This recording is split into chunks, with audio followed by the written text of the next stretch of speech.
రే మర్చిపోయా మనోడికి ఇంకో పెచ్చుందండో.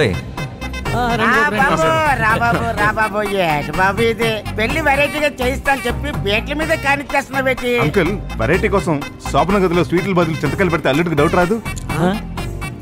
బాబు కొంచెం నోడుదోలు ఎక్కువే. ఆ డిగ్రీ నాకు 18 ఏటా వచ్చింది. ముందు మీరు పదండి. రే ఎందుకురా ఏడుస్తున్నావు? మా మమ్మీ డాడీ కొట్టుకుంటున్నారు.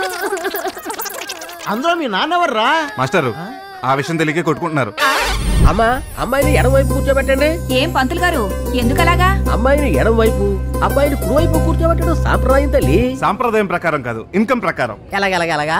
అకౌంట్స్ రాసినప్పుడు సంపాదన కుడివైపు ఖర్చులు ఎడమవైపు రాస్తాం. అందుకే అమ్మాయిని ఎడమవైపు అబ్బాయిని కుడివైపు కూర్చోబెడతాం. ఆహా, భగవద్గీత అంత బరువు లేకపోయినా అందులో ఉన్నంత విషయం ఉంది నాయన. కానీ మీ దగ్గర ఏ విషయం లేదు. హలో ఏంట్రా పెద్ద ఫ్యామిలీ మ్యారేజ్ చేస్తున్నావంట? మ్యారేజ్ చేయట్లేదు, మేనేజ్ చేస్తున్నాను. అదేంటి అసలే వెతికి తీసుకొచ్చిన సంబంధం ఉన్నావు కదా? అవునరా, పాపం పెళ్లి కూతురు లేచిపోతే వాళ్ళ బాబు నేను ఊర్లన్నీ వెతికి తీసుకొచ్చి సెట్ చేసిన సంబంధం రా.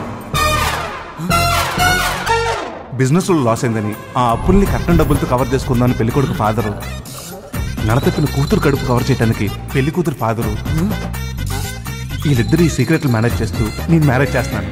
నీకు సెల్ఫీ సీక్రెట్ చెప్పనా? ఏంట్రా అది?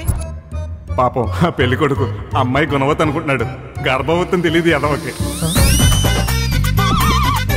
ఈ విషయం నీకు నాకు తప్ప మూడో మనిషికి తెలియకూడదు, జాగ్రత్త. నా సంగతి పక్కన పెట్టి గానీ ముందు నువ్వు జాగ్రత్త. అసలే నీకు నోటిదోలు ఎక్కువే. కామన్ గా గోడ చెవులుంటాయి కానీ ఇక్కడ మైకులు ఉన్నాయి, అందుకే మైక్ దూరంగా వచ్చి మాట్లాడుతున్నా. ఓకే ఉంటా, bye. ¿Te gusta la música? Es muy bonita. ఇదండి మనోడి క్యారెక్టర్. ఈ సెల్ఫీల పెచ్చ నోటి దోలతో ఏం చేస్తాడో చూద్దాం.